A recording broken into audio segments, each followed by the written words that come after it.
Staying active and independent at home. As we age, movement becomes more important, not less. You don't need a gym membership or a bunch of fancy equipment to stay active and independent. In fact, the most powerful place to take care of your body might just be your living room. So let's talk about simple ways to stay active and confident right at home. First things first, why movement matters. Staying active can reduce your risk of falls, improve your heart health, keep your blood sugar steady, and even lift your mood. It helps with digestion, sleep, and focus, and it gives you the strength and energy to keep doing the things that you love, like cooking, gardening, or playing with the grandkids.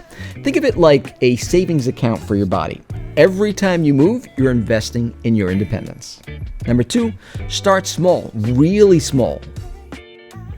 If you haven't exercised in a while, don't worry.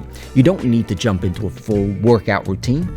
Start with 5 minutes of movement a few times a day. That could be stretching your arms over your head, marching in place during a TV commercial, or doing a few leg lifts while brushing your teeth.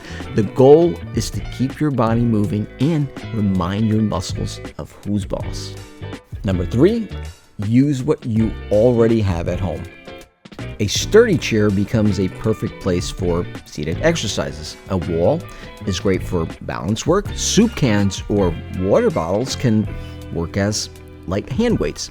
And a hallway can be your walking track. You don't need to buy anything to start.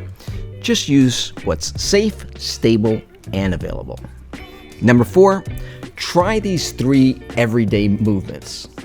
Let's break it down into 3 types of activity that you can do at home. Stretching.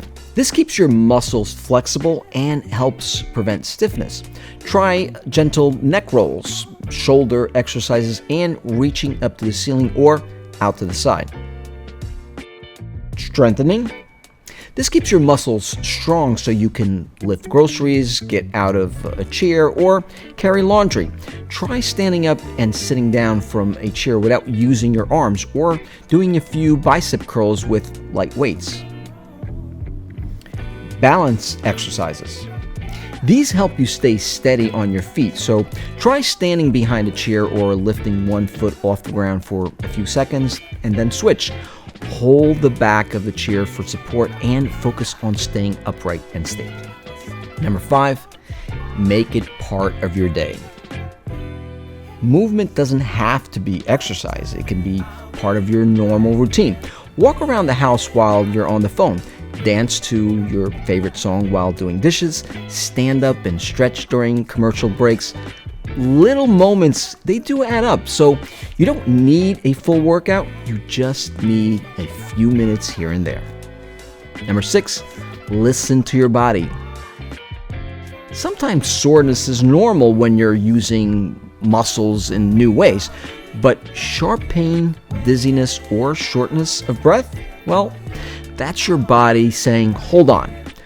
Always move at your own pace and talk to your doctor if you're unsure what's safe. Number 7, keep it fun and consistent. Choose activities that you enjoy. Maybe it's like yoga, tai chi, gardening, or dancing in your kitchen. Set a timer or reminder on your phone to move at certain times, or buddy with a friend or family member over the phone or on video.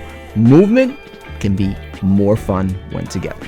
Number 8, know when to ask for support.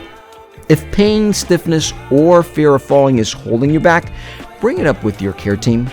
Physical therapists, occupational therapists, and Medicare supported programs like APCM can help you build a safe movement plan tailored just for you.